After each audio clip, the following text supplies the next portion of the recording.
Hi guys, I am here with one of the best fan setups I have ever seen for Atlanta United.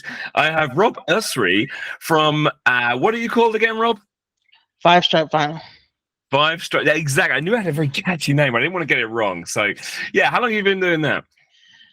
Well, I started at Dirty South Soccer for a network called SB Nation. It's like one of the biggest sports blogs for fans around here in the U.S. But that kind of died away because the media landscape changing. So we had a lot of success with that. So I decided to branch out and join forces with some ex writers and start our own independent website. And so far, so good. It's doing really well, and we're excited with the progress. And I've been doing this probably for about, I'd say I started my original website about almost 9 years ago, from before Atlanta United even had a team, and we've built it up from that to what it is today. So. That's fantastic. It does look really, really impressive. I'd say you've done a fantastic job on the website and then the output as well, because there's podcasts, there's articles, there's a lot that you guys do. Is it just the three of you doing that? Yeah, we've been working together a long time, so we kind of knew that we had the ability to cover a team on a day-to-day basis with just three people. So, Yeah. yeah. Gosh, yeah. So what happened with the SB Nation thing? Because a lot of people I've spoken to previously worked for SB Nation. Did they just sort of kind of pull out completely? Yeah, from the soccer landscape, they have pretty much pulled the plug on the majority of their sites. About a year ago, they cut literally 95% of the MLS blogs, and they left the Atlanta United blog and the Seattle Sounders blog because I guess we drove the most traffic to, Vox Media or whatever. So, Yeah.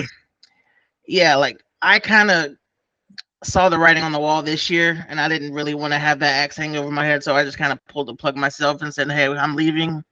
Do whatever you want with the site, and I'm gonna go on my own." So it's just the way of the Yeah. world these days for the media. Yeah, absolutely. But you seem to be doing all right by yourselves. It's as an independent entity, it's fantastic. So let's wind the clock back a little bit. How did you get into soccer in the first place?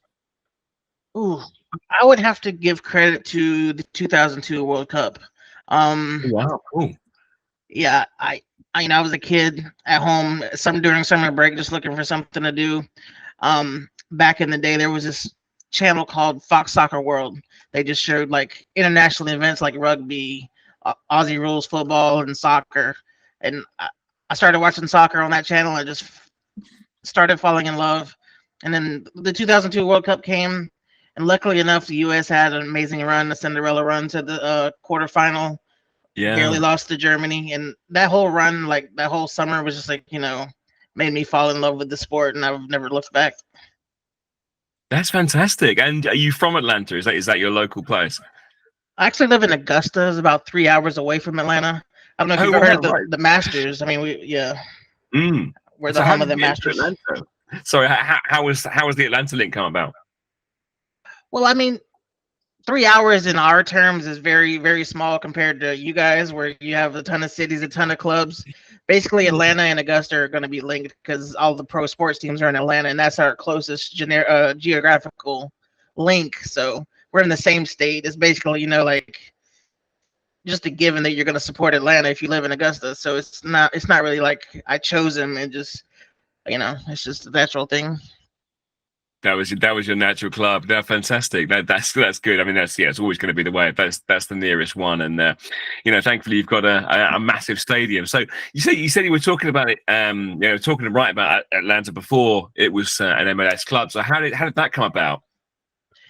Yeah, so I joined SB Nation to cover the U.S. men's national team. I Oh, was cool. I was working with them, and they announced that Atlanta was getting an MLS side.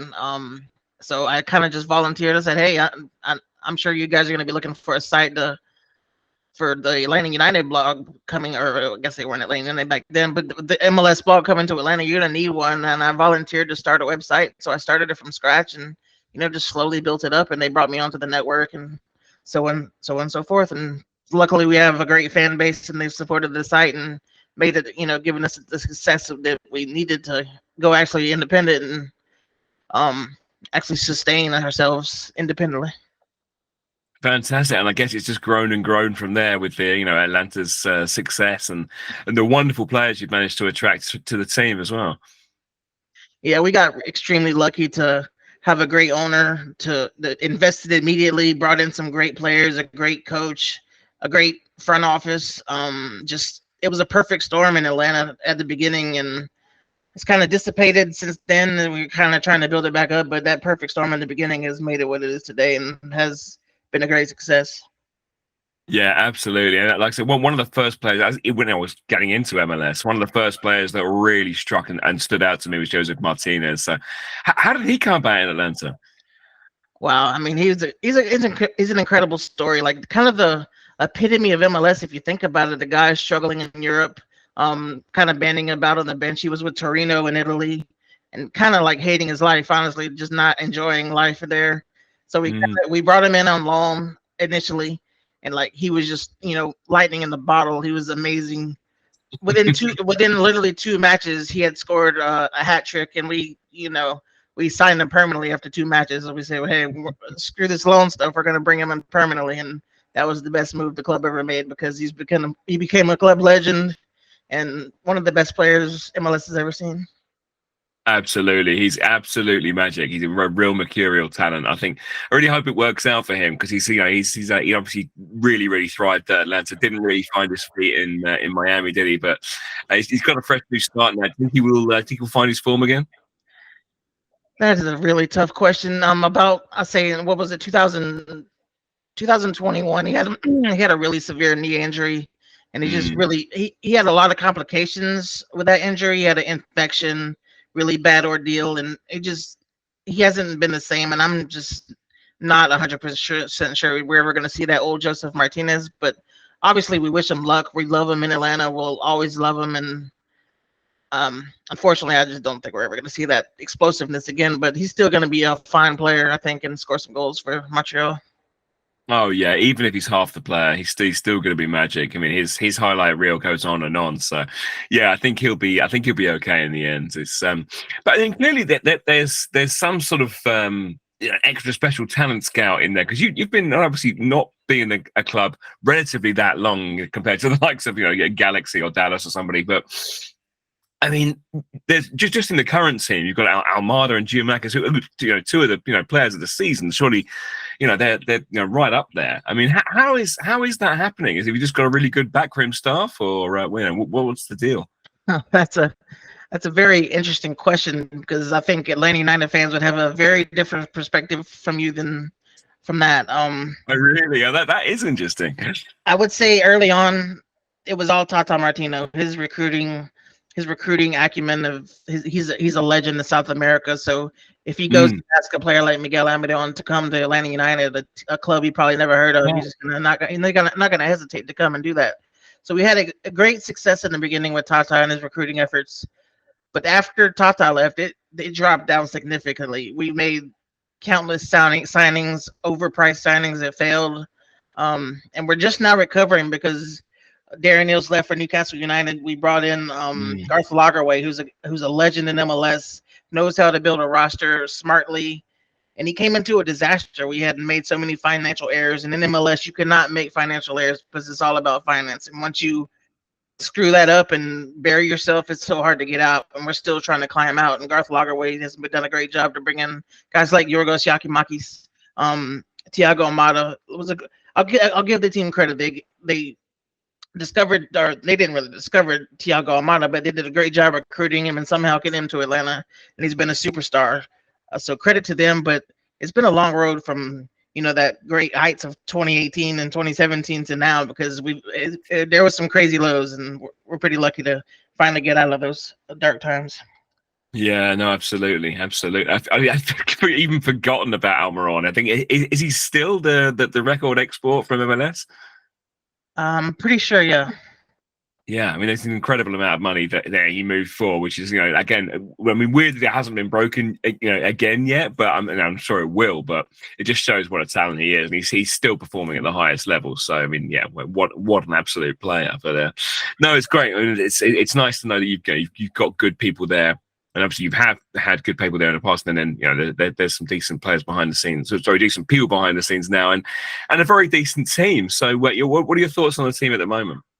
Yeah, we're extremely excited to finally see a team worthy of maybe competing for an MLS Cup again. It's been 5 long years of being pretty mediocre to poor, that we weren't used to. We were, when you come into the league with our hair on fire, we're winning cups and winning every game and scoring all kind of goals, and we're having so much fun. And then it just kind of dipped off tremendously, and firing 3 different managers and bringing like so much uncertainty with the club. So now that we're finally, finding our footing, we have a pretty solid squad to build around. We're really optimistic that this is the team that's gonna, at least make us contenders again. Maybe not the team that's gonna win MLS Cup again, but we're pretty excited to actually be competitive again. Yeah, well, it seems to be a pretty decent start. I mean, just to timestamp this won't come out for a couple of weeks, but I think you just off the back of a 4-1 win, right?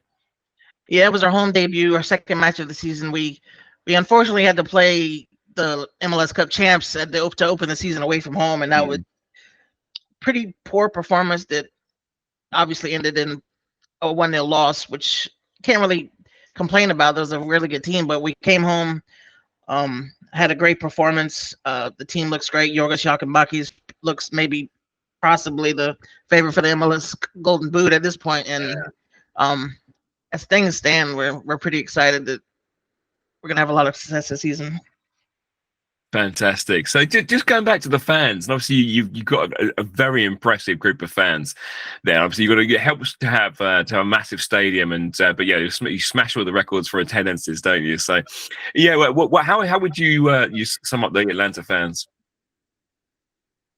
Yeah, it's kind of awkward because we're so used to seeing 65, 67,000 every month or so when they open the stadium fully. So this having great fan support in MLS is not a common occurrence, just because the stadiums are small. The support for some of the teams is very, very low. So we're very blessed to have such great support in Atlanta. They're very passionate. They want to win. When things aren't going well, they're very passionate and they want things to change. And we saw that the last 5 years. And now that the good times are back and we're enjoying life, and the atmosphere at the home opener was insane. And when that stadium is packed and everyone's having fun, there's not a better atmosphere in MLS. That's fantastic. It does seem that way, actually. It's that's really good to know. And it's one of the ones I really want to get to at some point. So, obviously, your guys, are you officially a fan group? Are there members that come under your umbrella? No. We're an independent journalistic entity. Right. Okay. There are supporters groups, but we're not a supporter group. Who are the supporters groups? We have Resurgence. Is probably the main one, I believe. Footy Mob. It's like they've been around for a long time. You have Terminus Legion. There's several different ones. I'm sure I've left any out. If any Atlanta United fans are listening, I'm sorry. It's hard to keep up, but there's several different ones.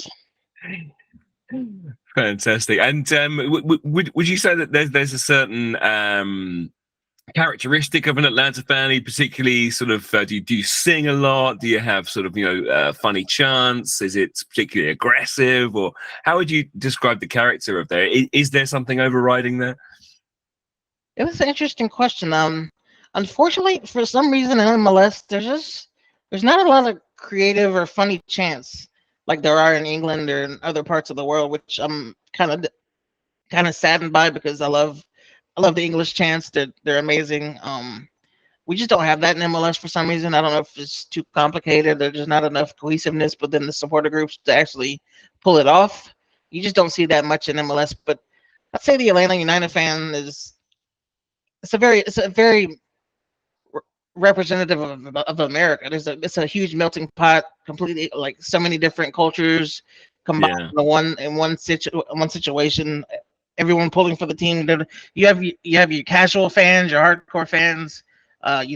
Just so it's a melting pot of cultures, and it's just crazy. There's no way to like really pinpoint a certain Atlanta United fan or describe them. It's just all over the place.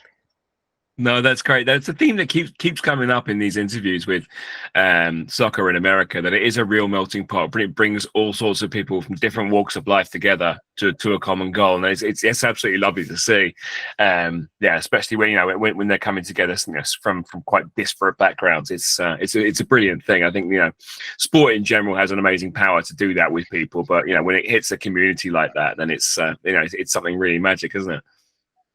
Yeah, it's weird in America because I feel like soccer fans are kind of like the weirdos of the group because you have so many different major sports here in America that soccer fans are kind of looked down upon. It's just why do you like soccer when you can watch baseball or football or basketball? So when you get all of us together, there's no telling what can happen because we're all kind of the weirdos of the bunch.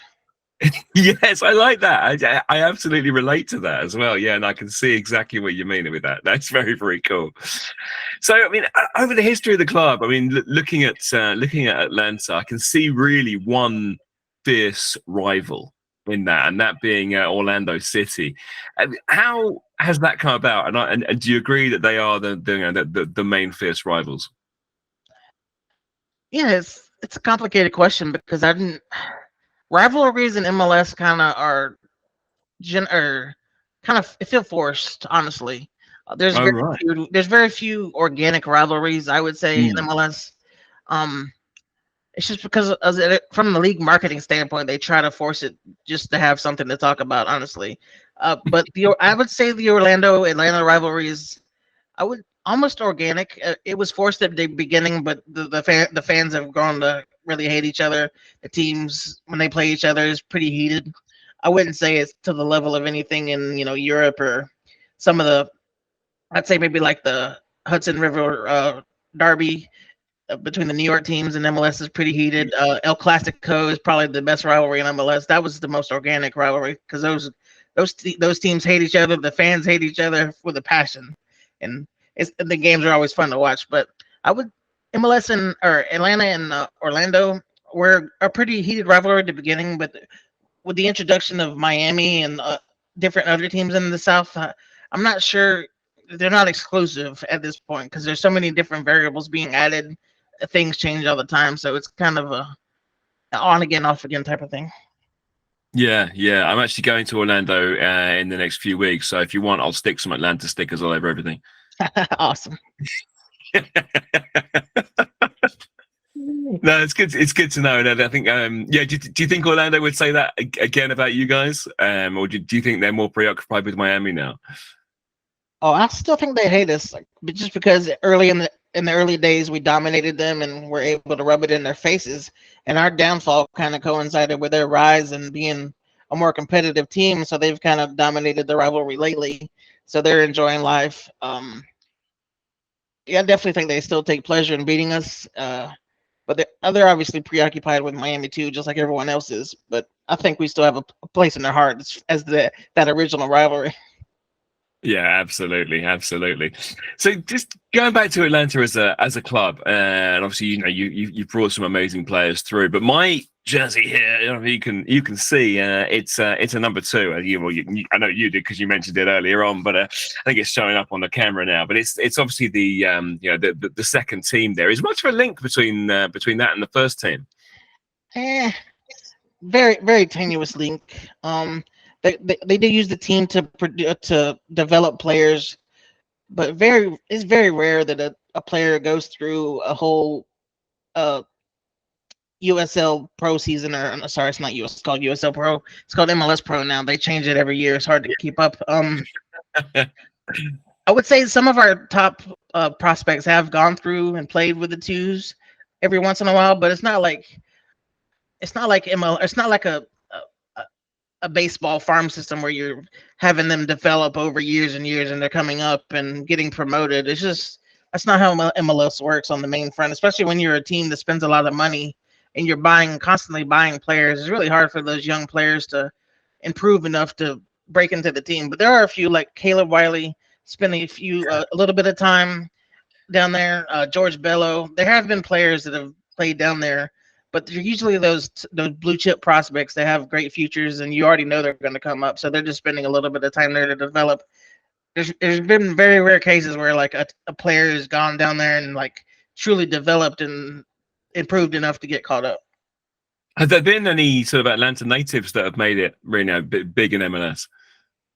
Yeah, I mean George Bello was a native. Right. Okay. He had some good success. He really wanted to get out and go to Europe and kind of made some mistakes and has kind of disappeared a bit.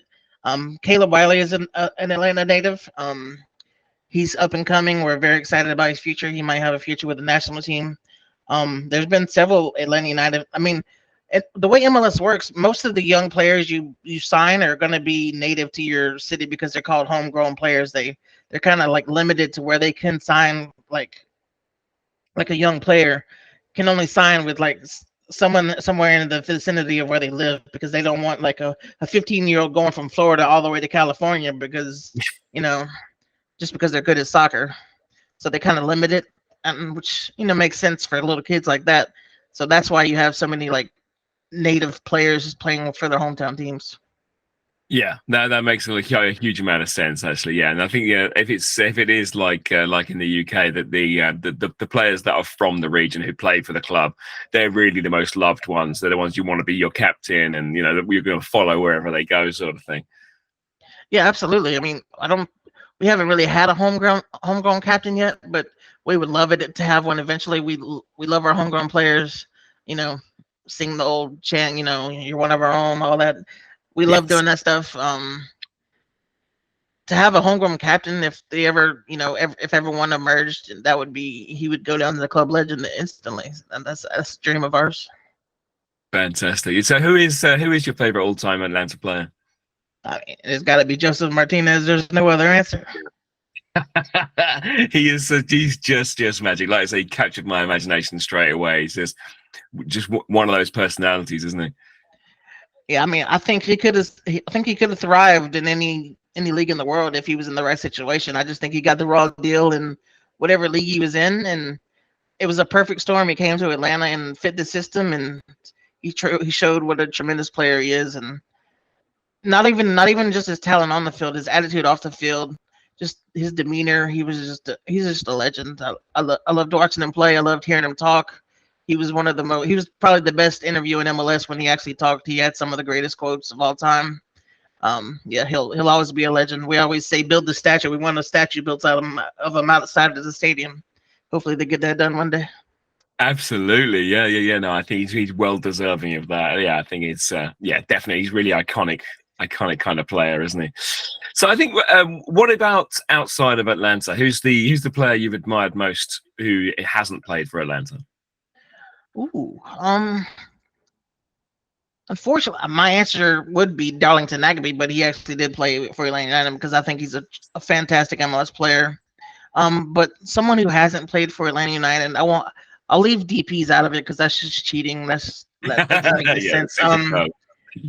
It's a good question because a lot of my answers have kind of like been faded out of the league because they've gotten older. I would have said like Diego Valeri, a few years ago. He was an unbelievable player. Right now, I would.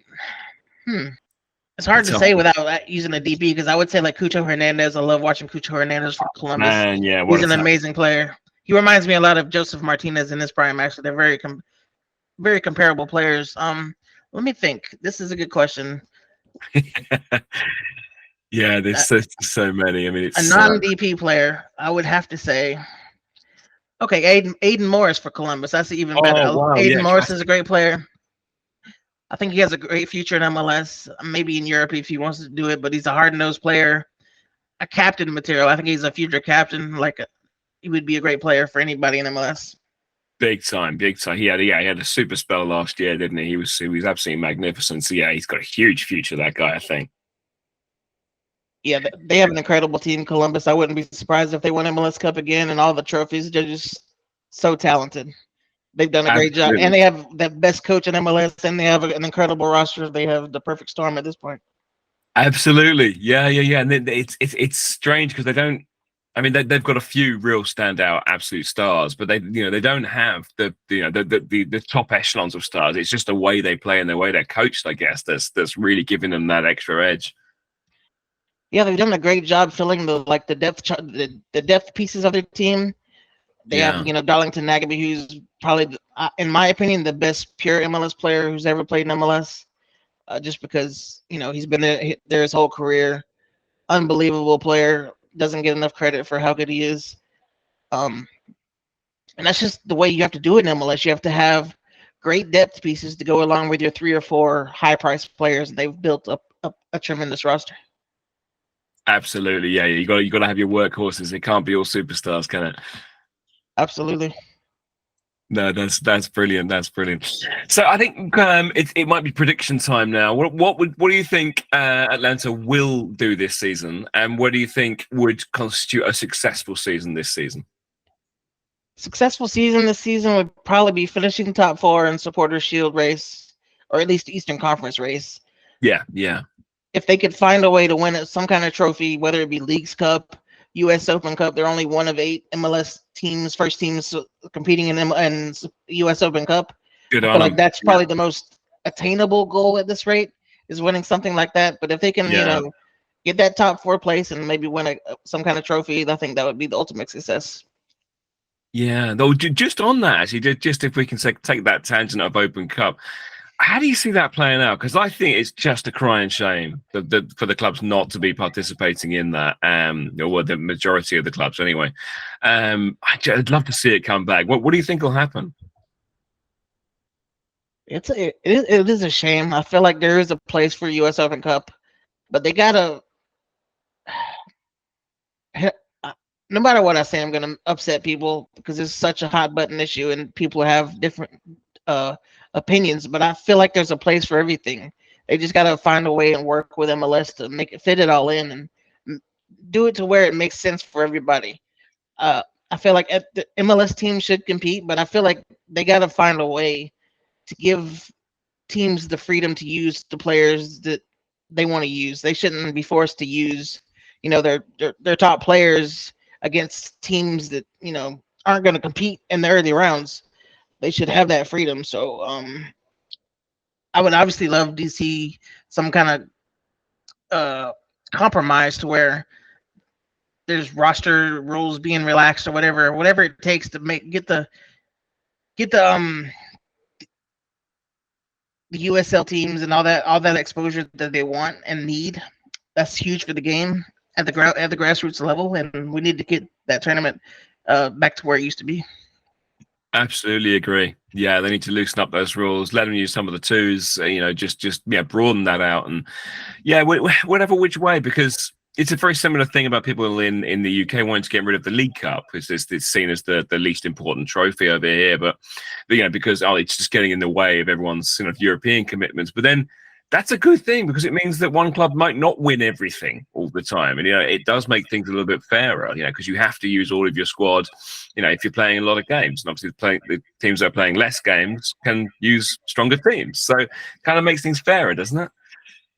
Yeah, I mean, as a fan, I love seeing all the competitions. I would love to see different players playing and getting a chance to play. Obviously, that's kind of worrisome for the players and having that workload on them.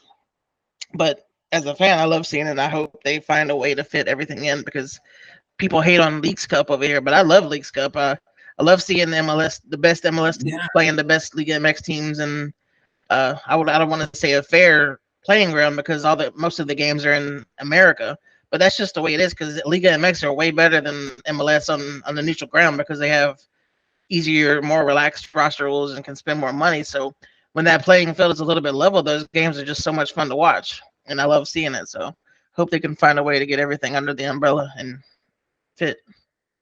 Yeah, you and me both, man. That's absolutely. Yeah, I think I would really like to see that come back again. But okay, yeah, we'll carry on the predictions. I've got 2 more for you before we say goodbye.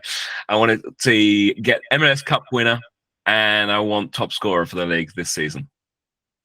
Ooh, I mean, at this point, I'm probably just going to sound like a Columbus Crew stan, but I feel like they have the best team, the best players. I feel like they'll be the Eastern Conference representative in MLS Cup, and I'm gonna.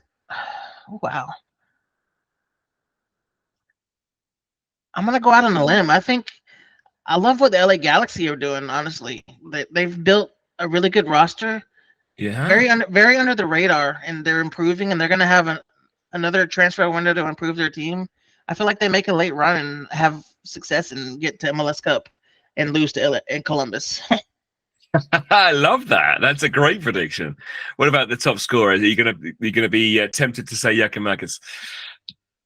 I think it's between Yakimakis, Cucho Hernandez. Let's see who else. There's who's my man at Cincinnati? Oh, Boom Pendenza or whatever his name is. Yeah, Pipenza. That's the guy. I don't even know how to pronounce it. I just embarrassed myself. He's good. I think he's a little bit too streaky. I don't think he has that golden boot consistency in him. Let's see. But if I had to choose between Cucho and Yakimakis, I think Cucho has the edge just because he takes Columbus's penalties and he's not fighting with someone like Thiago Almada for penalty duty. So I think he has the edge in that category, unfortunately. Yeah, no, I see what you mean, but I think there's a lot more to Cucho's game, I think, than just goals. He does a lot more. He's much more of a creative player, isn't he? Yeah, absolutely. I mean, I wouldn't even count out maybe even Luis Suarez putting his name in the hat if he can stay healthy and stay on the field. Just because they have so much firepower and Messi's going to be feeding him the ball, so who knows? That's a really good point. Yeah, if he stays fit, if he can do the whole season, then fantastic. Yeah, why not? Because he hasn't stopped scoring goals. Yeah, and the thing about him is he's not going to miss any time due to international duty or anything like that. So he's going to be there for the whole season. So if he can stay fit, there's a chance he can compete for that. Yeah, that's a really good shout. I hadn't thought about that at all. Yeah, hadn't even come into my head. So yeah, no, that's a fantastic shout, Rob. Thank you. Right, Rob, I'm going to let you go. But what I'm going to do first of all is let you promo the website, the podcast, anything else you want. Tell people where to find you. Yeah, just go to 5stripefinal.com. We offer a little bit of free content, but it is under a paywall just because we're trying to make a living off of this. It's a hard ask to get people to pay for soccer content in this economy, but we think we offer the most in-depth coverage of Atlanta United on the internet, and we try to make premium content that you're going to want to interact with. So if you're interested in Atlanta United, please check us out. Absolutely, and I can vouch. It is very, very high quality. I was really surprised when I went on there to see, okay, who are these Atlanta guys? What are they saying? Just looking at the website, and like I said, the stuff you produce, it is very, very high quality. So yeah, I would recommend it to anybody. But Rob, just remains for me to say thank you so much for your time today. It's been brilliant to talk to you. Yeah, thanks for having me. Cheers.